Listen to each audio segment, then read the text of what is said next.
ओम नमः शिवाय।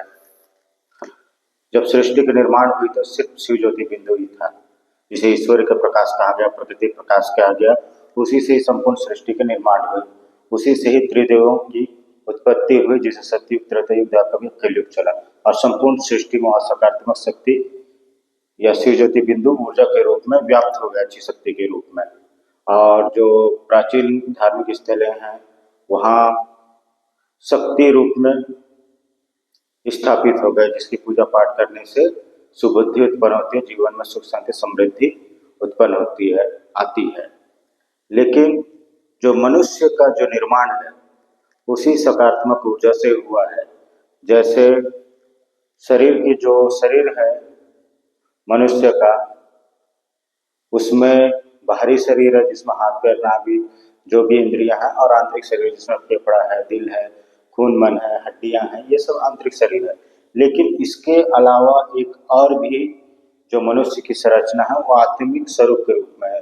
दिमाग में चेतना है, जो संपूर्ण जो सृष्टि में जो भी दुनिया में घटित हो रहा है, जो बोल रहे हैं, सुन रहे हैं, देख रहे हैं, समझ रहे हैं, फिर वह मन में, मन के रूप में है। आत्मिक जगत में एक मन जो इच्छा उत्पन्न करता है, बचपन में खेलना मिलना, जवानी में या अवस्था में पद पैसा नाम करना, बहुत ही वृद्ध अवस्था में प्रभु भक्ति करना, इस टाइप की गतिविधियां होती है। ये मन का काम है। फिर सिर से लेकर पांव तक जो महसूस होता है वही प्राण शक्ति है। और फिर अंतर्मन होता है, अंतर्मन में एक आराध्य होता है। फिर फिर मनुष्य का एक रोजगार होता है, राजनीति, व्यापार, कृषि, नौकरी, और फिर विवाह संबंधित किससे विवाह करना, कैसे, फिर व्यक्तित्व होता है, अच्छा बुरा व्यक्तित्व होता है। फिर उसके बाद अवचेतन मन होता है, जिसमें संपूर्ण सृष्टि की जानकारी होती है, जिसे कुंडली शक्ति कहा जाता है। और उसी में ही ईश्वर का प्रकाश है। अर्थात तो अंतिम में अवचेतन मन में जो ईश्वर का प्रतिबिंब है आत्मा स्वरूप में, सूर्य की तरह एक पिंड होता है, उसी में ही ईश्वर का प्रकाश है। जो सकारात्मक शक्तियां हैं, जो मनुष्य की अच्छाइयां होती है, उसमें उस प्रकाश, जो आत्मा की जो प्रकाश है, जो पिंड की प्रकाश है, पिंड आत्मा है, पिंड की जो प्रकाश है वही परमात्मा है, जिसमें जिस प्रकाश को देखने पर राम, कृष्ण, शिव, ब्रह्मा, विष्णु, महेश, दुर्गा, काली, गायत्री आदि देवी देवताओं के स्वरूप में वह दिख सकता है, जिसे आराध्य देवी देवता कहते हैं लोगों का। धर्म का त्रिदेव है और कुल देवी देवता अपने होते हैं, जो इस देवी देवता भी होते हैं। आराध्य जो मनुष्य की, जिसकी आराधना भक्ति करने से शांति प्राप्त होता है। राम भी हो सकता है, कृष्ण भी हो सकता है, त्रिदेव में कोई भी हो सकते, कोई भी देवी देवता हो सकते हैं। और वही जो प्रकाश है सभी मनुष्यों के भीतर है, सभी मनुष्यों का वही मंदिर में है, वही प्रकाश सकारात्मक शक्ति के रूप में ब्रह्मांड में व्याप्त है, और वही प्रकाश सभी मनुष्यों में है।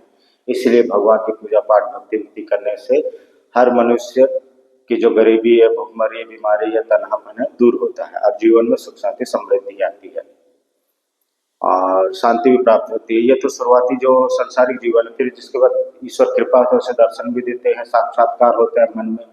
और जिसके ईश्वर और ज्यादा अच्छी कृपा हो जाती है तो उसे आत्मज्ञान हो जाता है कि संपूर्ण सृष्टि का संचालन किस प्रकार हो रहा है।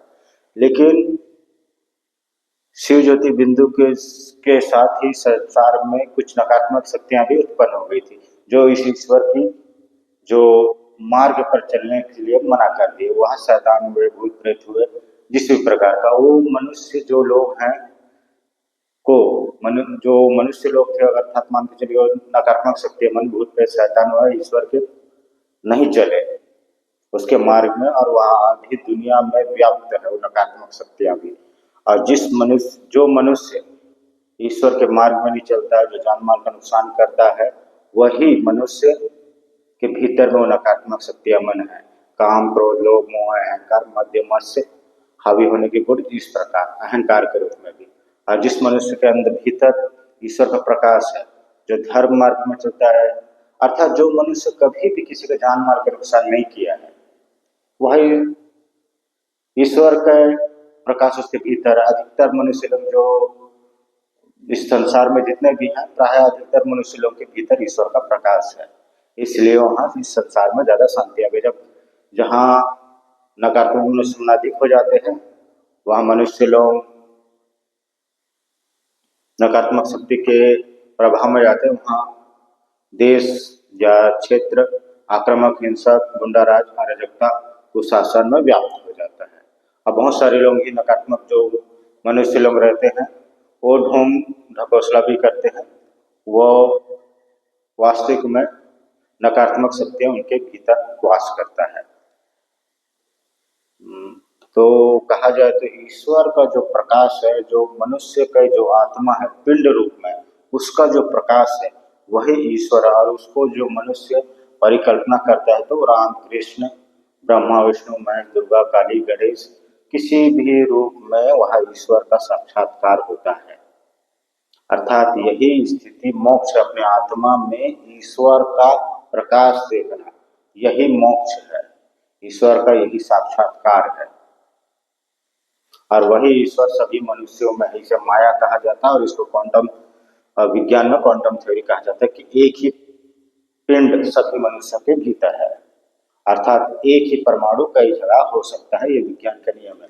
उसी प्रकार जो हृदय में जो ईश्वर का प्रकाश है वह सभी मनुष्यों में एक ही है। नमस्ते।